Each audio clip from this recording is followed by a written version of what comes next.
आम काठमांडू में पहुंचलु 6-7 तारीख जो दिन पहुंचती दिन हूँ एमती होता आम पशुपतिनाथ को दर्शन कर सारिकी आसिक तो एमती है आम सामने सब देखी तो बस जारी भयभीत निश्चिंत थिलु केमती घर को आसबू से चिंता था छुआ बहुत भयभीत थिलु 2 दिन फसिक रही जो खाଇବା प्रोब्लेम होते बहुत पैसा भी खर्च होता से 2 दिन भीतर चेतवान तापर लुम्बिनी तापर पोखरा पोखरा जो दिन नाइट आसे पहुँचलु से दंगा फसद आरंभ होगा तापर दिन सका आम काठमांडू पशुपतिनाथ दर्शन कलु तापर तो सब पूरा बढ़ीगला मिलिटारी ये है आम 2 दिन फसिक रहीगलु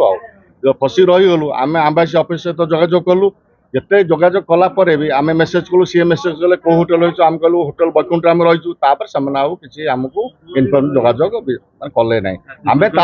हाँ राज्य सरकार को आम जनइलु अदरवाइज आम कौन कलु ना आमर जो ट्रावेलर्स ये जाइलु तार बस भी आमर होटेल साइड रे थिला गोटे पहाड़िया रास्ता देखी आम पलि आसलु 11 दिन ठीक 7टा 7:30 बाहरलु 2टा भितर आनिक आमको से पहुँचदेला बीरगंज माने आम होटेल जो साइड बद्रीनाथ जो होटेल साइड भयंकर साइड सब टेकापत्र मालिक सब भांगीदे पोड़ा जला पूरा ये आउे माने पूरा तो हिंस रही से आम तो एनएच गलु तल रास्ता जहाँ रही आम मेन रोड को गलु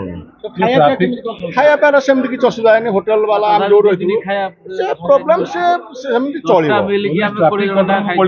हाँ ट्राफिक पोस्ट पड़ी जो पशुपतिनाथ मंदिर फ्रंट जो ट्राफिक पोस्ट पड़ी यही टाइप बहुत किसी कर जहाँ आम तो देखिनु तो दुनिया मंत्री मारी पूर्वतन मंत्री प्रतिनिधि को पोड़ी देती अर्थमंत्री की नई भितर पकई बागमती नई भितर पड़ी मारी टाइप कर